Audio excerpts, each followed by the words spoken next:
Cette semaine, les Amis d'Autan vous présentent notre producteur de céréales et de légumineuses, de Lémont dans le Gers. Ces produits sont issus de l'agriculture biologique.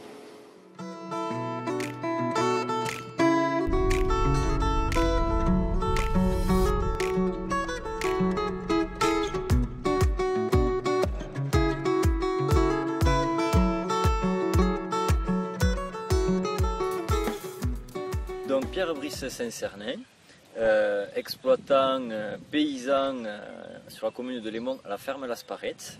La ferme est dans la famille depuis 4 générations. Donc je suis la 4e génération d'exploitants agricoles. Je suis paysan en bio, en agriculture biologique. Mon père avait fait cette démarche dans les années 2000. J'ai pris sa suite en 2007.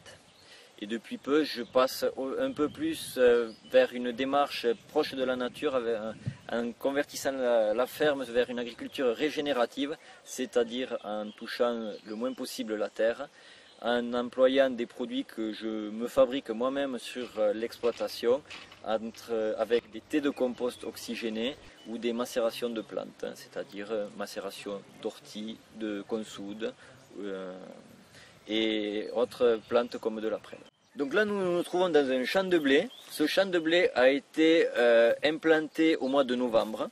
Donc nous avons procédé à un travail de la parcelle au mois de septembre et d'octobre afin de détruire les résidus de la culture précédente et également faire germer les graines de mauvaises herbes afin de pouvoir éviter le salissement de la parcelle. Donc nous nous trouvons sur un blé implanté au mois de novembre. Ce blé sera arrivé à maturité au mois de juillet. Nous procéderons donc à sa récolte. Nous stockerons le grain dans de grandes cellules avant de le transformer en farine via l'intermédiaire du meunier qui se trouve à 5 km d'ici. Le métier de paysan et d'agriculteur me passionne depuis ma plus tendre enfance. Depuis que j'ai l'âge de 3 ans, je monte dans les tracteurs avec mon père. J'ai commencé à conduire très tôt les tracteurs à l'âge de 12 ans. Et ça a continué.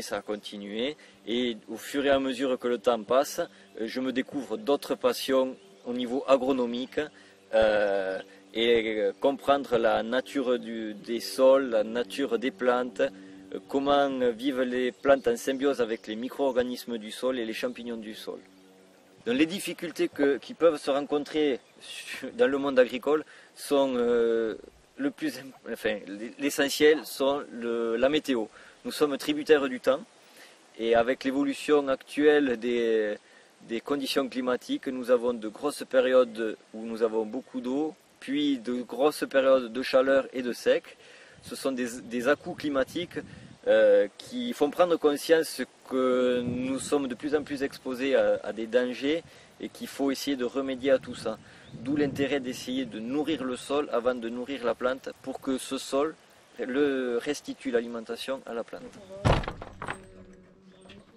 Alors une petite présentation de quelques céréales présentes sur l'exploitation.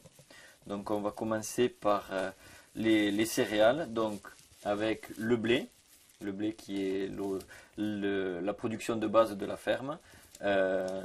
Donc le blé qui se cultive du mois de novembre à la récolte au mois de juillet.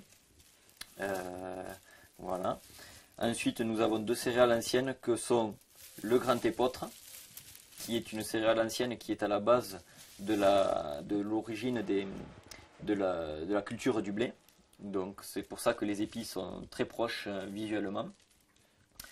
Et une autre céréale ancienne qui est le petit épeautre, qui elle aussi date du temps de la Mésopotamie, est une vieille céréale qui est très riche en magnésium et en silice. Une autre culture qui n'est pas une céréale mais une légumineuse sont les lentilles, dont nous voyons ici les pieds, avec plein de petites gousses, de nombreuses gousses dans lesquelles il y a 1 à 2 grains par gousse. Donc c'est une culture très courte, très basse.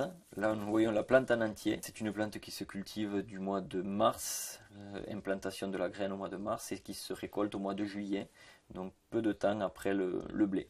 Donc l'intérêt de ces variétés-là, c'est qu'elles sont moins exigeantes en engrais, elles se débrouillent beaucoup mieux, elles ont un pouvoir couvrant du sol beaucoup plus important, ce qui permet d'étouffer les mauvaises herbes, et elles sont de meilleures valeurs nutritives. En production, on produit entre 1 tonne et 2 tonnes de lentilles en tout par an, et la totalité est vendue en vente directe sur les marchés, dans les boutiques, dans les Amis d'Autun et dans les restaurants. Ce sont des lentilles vertes classiques de variété Anicia. C'est la seule variété de lentilles vertes qui se cultive en France.